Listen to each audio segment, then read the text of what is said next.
What's going on, guys? It's Seth from Meyer Detailing, and today we're going to talk about marketing strategies that you can apply in your business in 2025 and 2026 to not only get more clients, but do it efficiently so you could focus on getting profits instead of focusing on getting customers. Because at the end of the day, the more efficient you are with that, the more successful your business is going to be. All of these strategies are beginner friendly. They're right at your fingertips. I mean, it's 2025. We all have these things called smartphones. So there's nobody watching this video that can't do what I'm saying. Let's just get right into it. Okay, so the first option that we're going to talk about is physical business cards. Now, if you think that you're a professional company and you don't have business cards printed out yet, we have a problem. I can't tell you how many times a client has driven by me or walked by me and asked that simple question. We all know it. It's burned in our brain. Hey, do you have a card?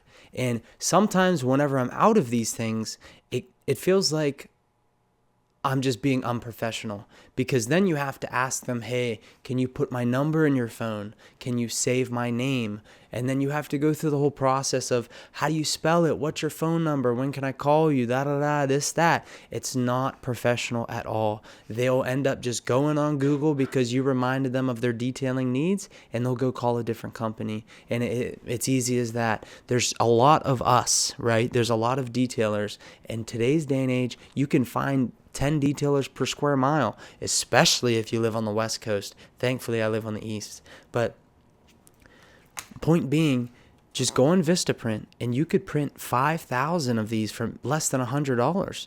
5,000 business cards will last you literal years. I've had the same batch of business cards for the last 2 years, and it costed me less than $100, and it's probably made me tens of thousands. So go get that done, and that's going to bring us into our next option of marketing, which is, we've heard this name before, dot cards. I received a dot card for a Christmas gift way back when. It was probably about 3 years ago. It's a really cool method. You go online and you put all your information onto a virtual database. Now, whenever you tap the dot card onto somebody's smartphone, all of your information is printed onto the device. Now, the only con about it is some people are uncomfortable whenever you put an electronic device near their phone. They don't really understand. They're like, this is kind of scammy. Why do you want to send me a link? But 99% of the time, they're going to be completely cool with it. And once you walk them through the process, they're going to be like, wow, that was really cool. I can't believe somebody thought of that. I've had a lot of situations where I was out of these business cards and the dot card was in the back of my phone. Boom, tapped it, got the client. Not only did I get the client, but they appreciated the professionalism and how, neat and organized it was to get a hold of me. I put my Instagram, my website, my booking, my portfolio. You could put everything on these dot cards nowadays. They are the golden standard for sharing information about yourself or your business. So look into them. I think it's like one-time payment of $50. Like I said, I got it for a Christmas gift, so thank God it was free. One of those gifts that just kept on giving, but I highly recommend them. The third method of marketing this is tried and true. This has been going on for hundreds of years, and Jehovah's Witnesses, they do it a lot. It's door to door. Now, you don't want to get treated like a Jehovah's Witness when you do this, so be very, very gentle when you're going door to door. Don't dress in a suit. That's goofy. Look presentable, and just look like a nice guy. Don't try to force anybody into buying anything. Just tell them, hey, I'm a new business. I'm local. I'm a young kid trying to start as a new entrepreneur, and I would love to detail your car for a low price of X. Now, if you're doing door-to-door, odds are that you're a new business, which means you cannot be greedy when it comes to your prices. Don't go to somebody's door and say, hey, my detail's $300, and then be mad when they close it on you.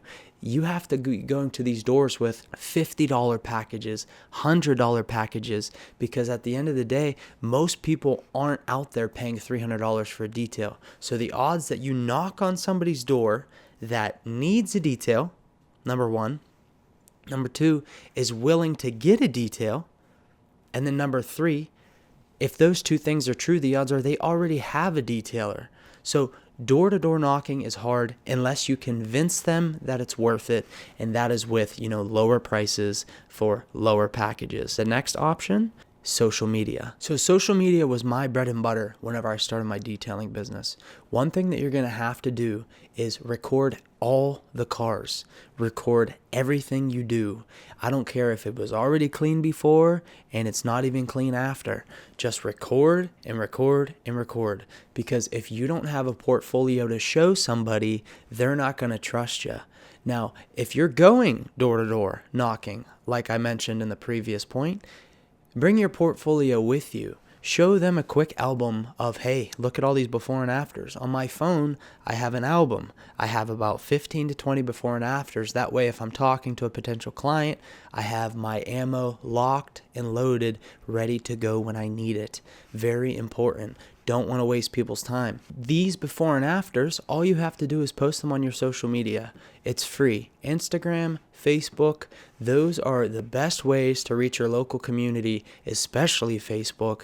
You can go into local Facebook groups and post 10 options of your before and afters, and you would be surprised how many soccer moms are going to hit you up. And you can charge them $100, and I guarantee you they'll tip you $100 because they appreciate a young hustler that's out there trying to get a good business going in today's broken society. Okay, so we're getting into the nitty gritty here now. This is probably my most successful form of marketing, but it's because I had a very good mentor of mine teach me how to do it myself, and that's how it's so profitable. We're talking about Facebook ads. Now, these things are very, very effective if you do them right, but some people can overdo them. And there's also small details that if you overlook them, they're not going to perform adequately. Here's an example. When I did Facebook ads, I thought it just automatically did everything it needed to do. So I put a photo on there, I made a couple descriptions and titles, and I called it a day.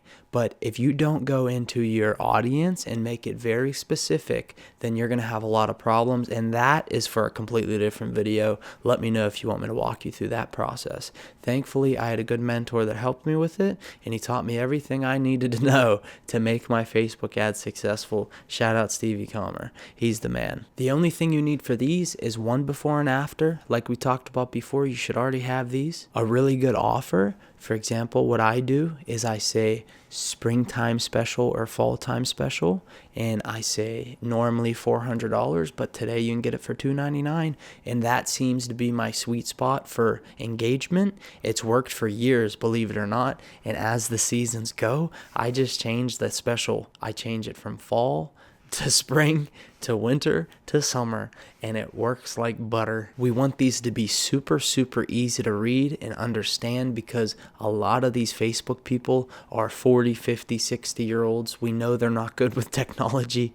I mean, if you have your uncles coming to your Thanksgiving, you know exactly what I'm talking about. They just want a button that says book now, give me your name, your number, and I'm going to figure out availability. They don't want to work because today's day and age, they can get something a lot quicker by going onto somebody's website and just clicking book now. So we have to make sure that these ads are optimized for low attention span individuals because unfortunately, that's what 2025 Facebook is.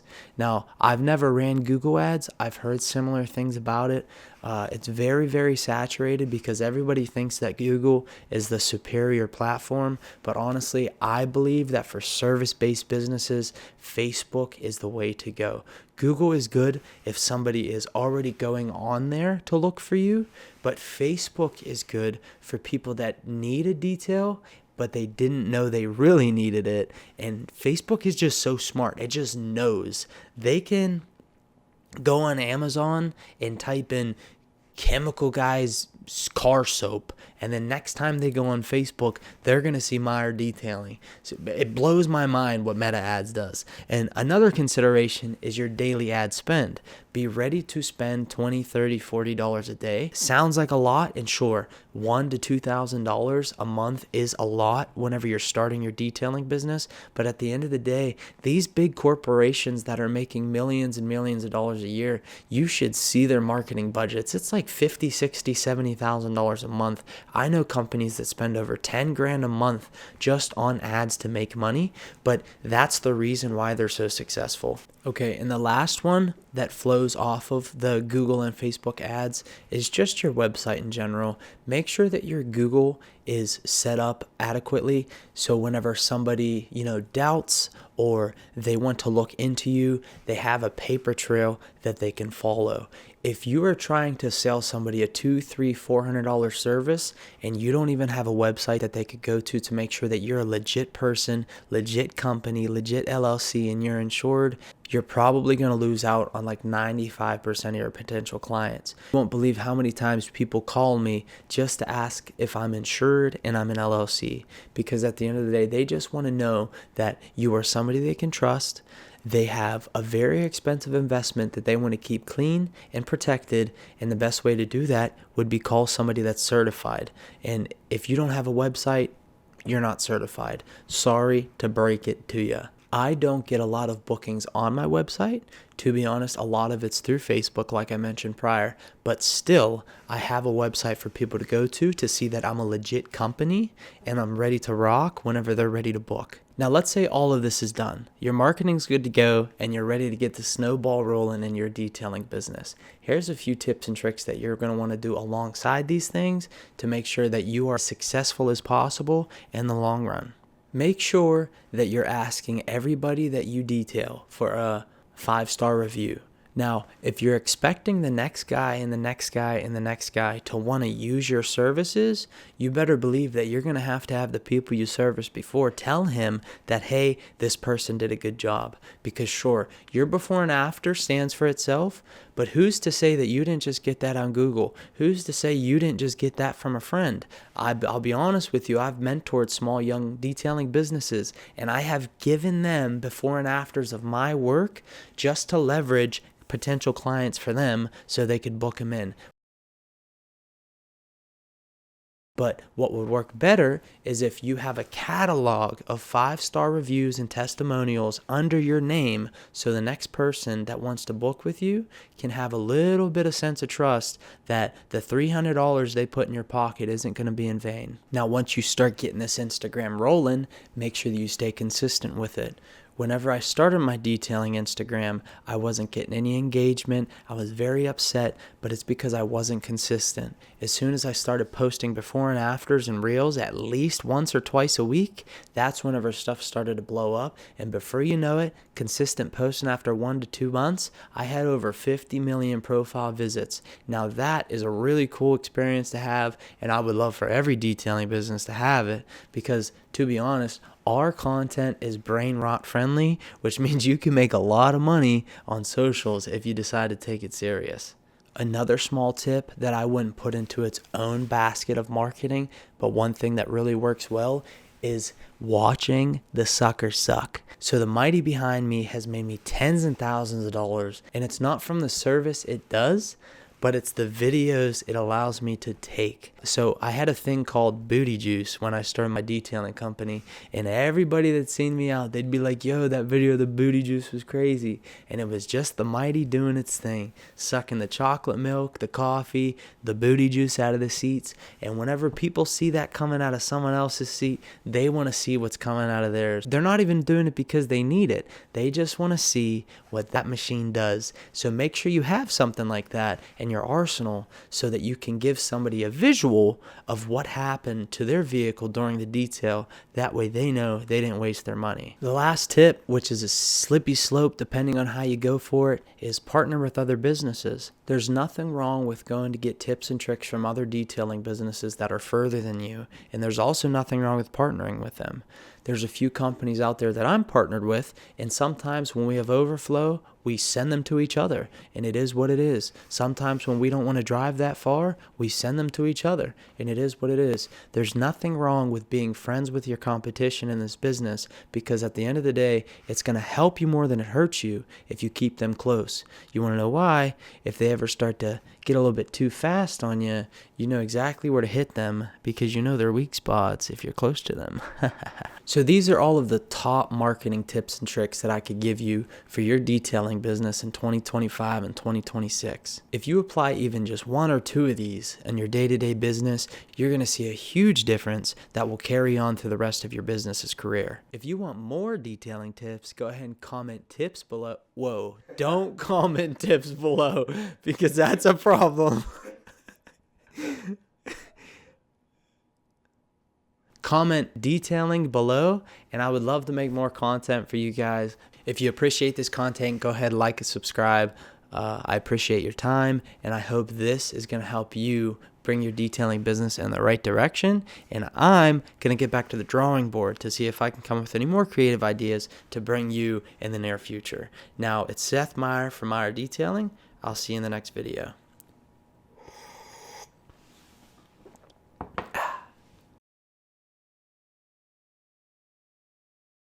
How many times a potential client has came up to me, whether that be a drive-by, walk-by.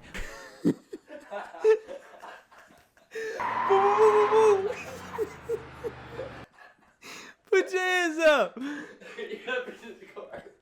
All right. Or a walk-by. Oh my goodness.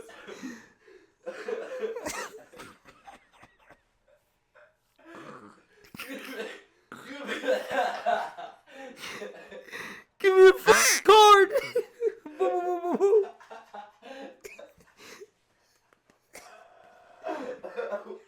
What's your phone number?